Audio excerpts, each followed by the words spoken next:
Hello friends, कैसे हैं आप सभी लोग। आई होप आप लोग बहुत बढ़िया होंगे। मैं के आर सैनी इस पर सभी का स्वागत करता हूं। दोस्तों, रेलवे के तीन महत्वपूर्ण ऑफिशियल अपडेट के ऊपर बात करेंगे। साथ ही दोस्तों, 8वें वेतन आयोग के अंदर फैमिली यूनिट का क्या प्रभाव पड़ेगा। फैमिली यूनिट जो है 7 सीपीसी के अंदर 3 की जो है लागू की गई थी, उसका क्या रूल होता है। इस बार जो है डिमांड की जा रही है 5 की, तो क्या पॉसिबल होगा 5 फैमिली यूनिट बनाना, और फैमिली यूनिट होता क्या है, इससे आपकी सैलरी में किस हिसाब से फर्क पड़ता है, इन सब के रिगार्डिंग बात करने वाले हैं। साथ ही दोस्तों, जम्मू डिवीजन में जो ट्रांसफर को लेकर है क्या अपडेट चल रहा है। जैसा कि आप सभी लोगों को पता है, एनआर के अंदर एक नया डिवीजन जम्मू बनाया गया था, जिसके अंदर कर्मचारियों से आवेदन मांगे गए थे कि जो भी इच्छुक कर्मचारी है जम्मू डिवीजन में आना चाहते हैं वो अपना प्रेफरेंस यहाँ पे दे सकते हैं, आवेदन कर सकते हैं। तो ये ट्रांसफर की जो है लिस्ट कब तक निकलेगी, वहाँ पे कितने लोगों ने जो आवेदन किया है, कितनी पोस्ट वहाँ पे वैकेंट है, कितने क्या कुछ चांसेस हैं यहाँ पे बन रहे हैं ट्रांसफर के। तो देखिए दोस्तों, मेडिकल पॉलिसी में भी बड़ा बदलाव देखने को मिल रहा है। जहाँ दोस्तों, रेलवे अस्पताल अब राज्य सरकार के अधीन रेलवे बोर्ड ने जारी कर दी है आदेश,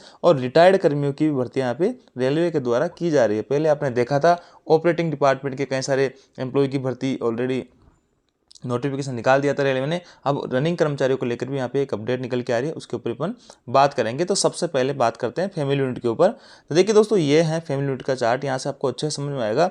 7 सीपीसी के अंदर फैमिली यूनिट जो है तो तीन में से सेल्फ यानी जो कर्मचारी होता है उसका यूनिट मानती 1, वाइफ का यूनिट 0.8 और 2 बच्चों का यानी 0.6 पर के हिसाब से 1.2, 2 बच्चों का, 2 बच्चों तक यहाँ पे फैमिली यूनिट 1.2 हो गए। अगर तीनों को ऐड करते हैं 1.8 और 1.2, तो फैमिली यूनिट जो है 3 यहाँ पे निकल के आ रहा है। अभी वर्तमान में जो डिमांड की जा रही है वो की जा रही है कि हमारा जो फैमिली यूनिट है 8वें वेतन आयोग के अंदर वो 5 किया जाए। तो देखिए, ऐसे सीधी सीधी डिमांड तो मुझे नहीं लगता पूरी होगी, लेकिन यहाँ पे एक ये है कि पेरेंट्स को भी इंक्लूड करना चाहिए। रेलवे के अंदर सबसे बड़ी कमी यही लगी कि यहाँ पे जो मेडिकल फैसिलिटी है, पास पीटीओ की फैसिलिटी है, वो आपके पेरेंट्स नहीं ले सकते। वो रेलवे उनको आप पे डिपेंड नहीं मानती है, इसलिए दोस्तों वो आपकी किसी भी फैसिलिटी का फ़ायदा नहीं ले सकते हैं। जबकि अदर जो आप फोर्स में देख लीजिए, पुलिस में देख लीजिए, स्टेट में टीचर वगैरह हैं, कहीं भी देख लीजिए, पेरेंट्स को जो है जो कर्मचारी होता है उनकी मेडिकल पॉलिसी का लाभ दिया जाता है। रेलवे एकमात्र ऐसा सेक्टर है जहाँ पे पेरेंट्स को मेडिकल फैसिलिटीज़ नहीं दी जाती है। तो अब मांग की जा रही है कि पेरेंट्स को भी इसके अंदर शामिल किया जाए,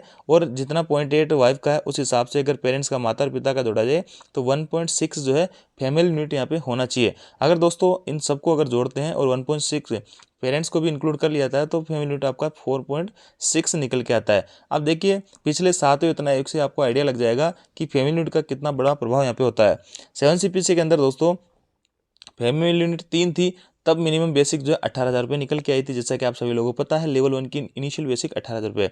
अगर दोस्तों यहाँ पे ये 3 नहीं होके अगर 4.6 होता, जैसे कि यहाँ पे डिमांड की जा रही है 1.6 पेरेंट्स की भी, और पेरेंट्स को भी शामिल कर लिया जाता है, और फैमिली यूनिट अगर 4.6 होता है, तो आपकी न्यूनतम बेसिक 27,600 रुपये हो सकती थी। देखिए, यहाँ पे 3 का जो है मान आ रहा है, एक तरीके से मैथमेटिक्स कैलकुलेशन में कर सकते हैं। तो 1 की वैल्यू आपकी आ गई 6, और 1 की वैल्यू अगर 6,000 आ गई, तो इसको 4.6 से मल्टीप्लाई करते हैं, तो ये आपका 7 सीपीसी के अंदर इतना न्यूनतम बेसिक हो सकता था अगर पेरेंट्स को इंक्लूड करते हैं। तो अगर दोस्तों अब भी इंक्लूड कर लेते हैं और 1.6 पेरेंट्स का दे देते हैं, तो उसी प्रकार जितना यहाँ पे 7 सीपीसी में प्रभाव पड़ता, उसी आधार पे यहाँ पर 8 वेतन अंदर आपका ये प्रभाव देखने को मिल सकता है। तो इसकी लगातार मांग उठी हुई है कि पेरेंट्स को भी शामिल किया जाए। पेरेंट्स को भी पास पीटीओ है, मेडिकल फैसिलिटीज है, जो एक रेलवे कर्मचारी को मिलती है, वो सारी की सारी फैसिलिटीज मिलनी चाहिए।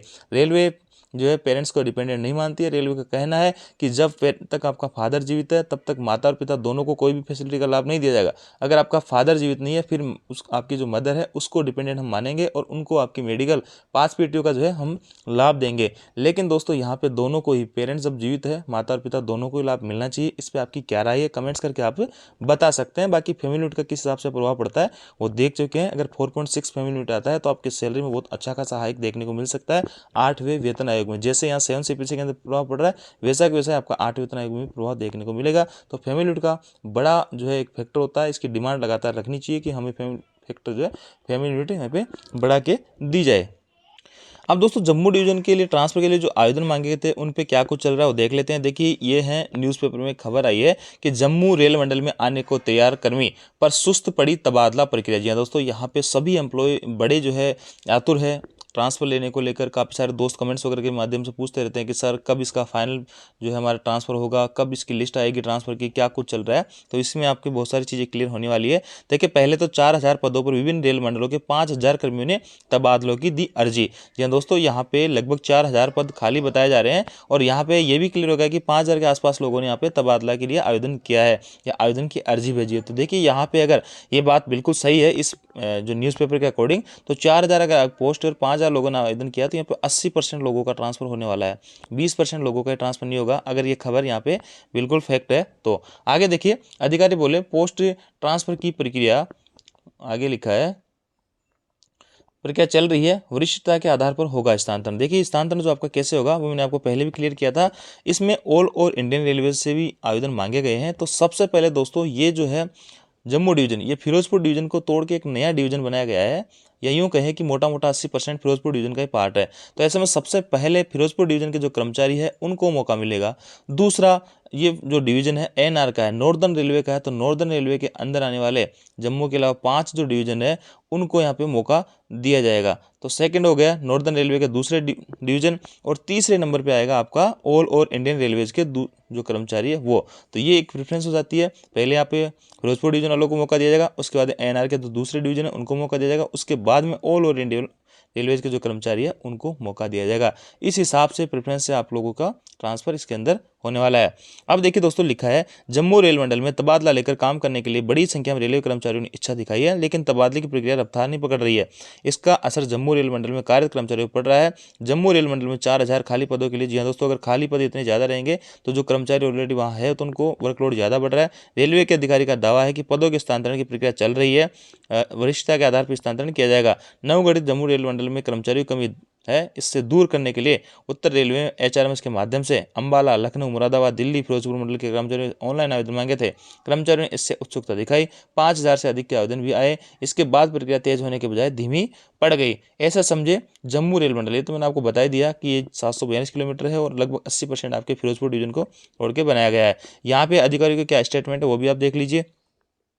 जम्मू रेल मंडल में कर्मचारियों पर अतिरिक्त काम थोपा जा रहा है। ऑपरेशन रखरखाव, सिग्नल सहित अन्य विभागों में कर्मचारियों से डबल शिफ्ट में काम लिया जा रहा है। यहाँ पे जो है काम करने के लिए बड़ी संख्या में कर्मचारियों का वही है कि अगर एम्प्लॉय कम होंगे तो सीधी सी बात है जो एम्प्लॉय वर्किंग है वहाँ पे उन पे ज़्यादा वर्कलोड बढ़ेगा। तो ये हरपाल सिंह जी का कहना है, जो कि नॉर्दर्न रेलवे मेंस यूनियन के शाखा के जो है अध्यक्ष है।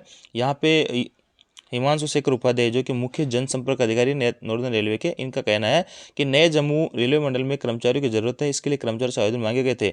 अभी पोस्ट ट्रांसफर की प्रक्रिया चल रही है ताकि वरिष्ठता के आधार पर कर्मचारियों की नियुक्ति हो पाए। इससे कर्मचारियों के स्थानांतरण और वेतन के लिए आसानी होगी। ऐसा नहीं कि रेलवे जानबूझकर स्थानांतरण करने में देरी कर रहा है, प्रक्रिया चल रही है, जल्दी प्रक्रिया पूरी कर ली जाएगी। तो जल्दी आप लोगों को खुशखबरी मिलने वाली है, काफ़ी सारे दोस्तों का ट्रांसफर यहाँ पे होने वाला है। तो ऐसे में आप अपडेटेड रहिए, किसी भी टाइप की कोई अपडेट आती है तो मैं आपको चैनल पे जानकारी दे दूंगा। आप हमारा टेलीग्राम ग्रुप अभी तक ज्वाइन नहीं किया तो ज्वाइन कर लीजिएगा, जिसका लिंक डिस्क्रिप्शन में दिया हुआ है। और साथ दोस्तों, एचआरएमएस के ऊपर जो अपडेट मिल रहा था पहले, ऑप्शन फॉर जम्मू डिवीजन या विलिंगनेस फॉर जम्मू डिवीजन, उसको भी अब हटा लिया गया है, क्योंकि जो जिन लोगों का आवेदन करना था वो आवेदन कर चुके थे, लास्ट डेट कभी की जा चुकी है, तो इसलिए एचआरएमएस पे वो सारे ऑप्शन आपके हट गए हैं और इसकी जो प्रक्रिया जल्दी जो है खत्म होने वाली है। तो ऐसे में आप जो है यहाँ पे अपडेटेड रहेंगे, हमारा चैनल जरूर ज्वाइन करके रखिएगा। अब देखिए दोस्तों, नेक्स्ट अपडेट है रेलवे अस्पताल अब राज्य सरकार के अधीन, रेलवे बोर्ड ने जारी किए आदेश। ये भी एक बहुत बड़ा फैसला रेलवे का, आप कह सकते हैं कि इतने दिन रेलवे के जो खुद के हॉस्पिटल थे, अब उनका जो भी जिम्मा है संभालने का वो रहेगा राज्य सरकार का। इसमें सारी कुछ डिटेल से आपको दिया हुआ है कि ऐसा क्यों जो है किया गया है। पैकेज मास्टर में भी बदलाव हो गया है। फिलहाल में रेलवे अस्पताल राष्ट्रीय पैकेज मास्टर का प्लान करते थे। प्रशासनिक नियंत्रण बदलने के बाद संबंधित राज्यों के हेल्थ बेनिफिट पैकेज और प्रोत्साहन संरचना रेलवे अस्पतालों पर लागू होगी। यानी दोस्तों, यहाँ पे इनकी जो संरचना है वो बदल जाएगी और SHA इन अस्पतालों को उसी प्रकार सहयोग देंगे जैसा कि राज्य के अन्य सार्वजनिक अस्पतालों को देते हैं। एक तरीके से मान के चलिए कि रेलवे के जो हॉस्पिटल है वो स्टेट के गवर्नमेंट हॉस्पिटल जिस हिसाब से चलते हैं उस हिसाब से स्टेट यहाँ पे चलाएंगे। जिस स्टेट में भी रेलवे के हॉस्पिटल पड़ रहे हैं तो उनको राज्य अपने अकॉर्डिंग चलाएंगे। जैसे राज्य में आपके गवर्नमेंट हॉस्पिटल चल रहे हैं, जैसे मैं सपोज दैट उदाहरण की बात करूँ तो आपका जो जयपुर के अंदर रेलवे हॉस्पिटल है वो इतने दिन रेलवे के अंडर में था, अब इसको स्टेट चलाएगा, तो यानी कि राजस्थान चलाएगा। जैसे कि SMS जो आपका SMS हॉस्पिटल चल रहा है वैसे का वैसे अब जो है आपका जयपुर का हॉस्पिटल भी चलने वाला है। तो यहाँ से क्लियर समझ में आएगा। और इसके अंदर रेलवे का हॉस्पिटल है उसमें आम आदमी भी अपना इलाज करवा सकते हैं, लेकिन वो जो है आपके जो प्रधानमंत्री आरोग्य योजना वगैरह हैं उनके अकॉर्डिंग, जैसे सरकारी अस्पताल है राज्य के दूसरे जहाँ पे आप इलाज लोग करवाते हो, वैसे ही इलाज अब जो है गैर रेलवे कर्मचारी भी अपना इलाज करवा सकता है। तो ये रेलवे का एक बड़ा फैसला है। इसमें और भी चीज़ें दी गई है। ये सारे जो अपडेट्स है मैं आपको टेलीग्राम ग्रुप में भेज दूंगा, वहाँ से आप जाके आराम से देख सकते हैं कि राज्य के जिम्मे होगा रेलवे अस्पतालों का प्रबंधन। एक और इंपॉर्टेंट अपडेट दोस्तों, रेलवे के रिटायर कर्मचारियों के रनिंग स्टाफ में होगी दोबारा अस्थायी नियुक्ति। देखिए पहले जेयू को लेकर कई सारे डिपार्टमेंट्स को लेकर ऐसे लेटर निकले थे, लेकिन उम्मीद नहीं थी कि रनिंग कर्मचारियों को भी दोबारा से ले लिया जाएगा, क्योंकि रनिंग कर्मचारी बहुत ही इंपॉर्टेंट एक तरीके से आप कह सकते हैं रेलवे की इंपॉर्टेंट पोस्ट होती है, और यहाँ पे सेफ्टी से जुड़ी सीधा डायरेक्ट इनका जो है कनेक्शन सेफ्टी से होता है।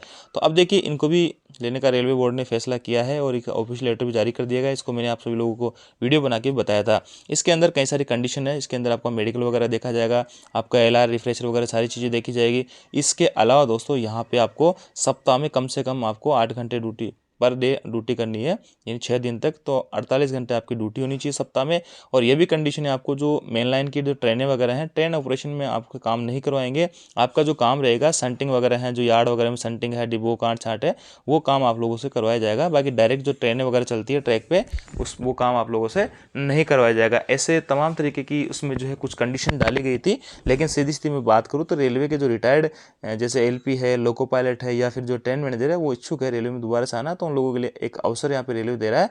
और रेलवे का यहाँ पे कहना है, देखिए रेलवे अस्थायी पुनर्नियुक्ति की जाएगी। DCM इस अजमेर की जो DCM मैडम है मोनिका यादव जी, इनका कहना है कि स्टाफ पूरा करने के लिए रेलवे बोर्ड के नियमों के अनुसार लोको एवं सहायक लोको पायलट की अस्थायी पुनर्नियुक्ति होनी है। मंडल में इस पर काम किया जा रहा है। तो ये रेलवे का एक तरीके से रेलवे बोर्ड का लेटर है, तो सभी जगह सभी जोनल रेलवे सभी डिवीजन में ये चीज़ लागू होनी है।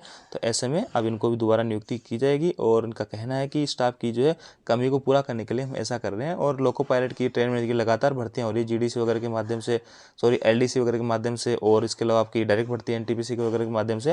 तो ऐसे में जल्दी ये भर्तियां सारी पूरी कर ली जाएगी। तो उसके बाद में एक तरीके से पूरी तरीके से अस्थायी नियुक्ति है, इसमें आपको निकाला जाएगा और एक कॉन्ट्रैक्ट बेस पे आपको यहाँ पे रखा जाएगा। तो ये थी दोस्तों अपडेट। आप जानकर आपको अच्छी लगी वीडियो को लाइक दोस्तों के साथ शेयर जरूर करिए। Thank you.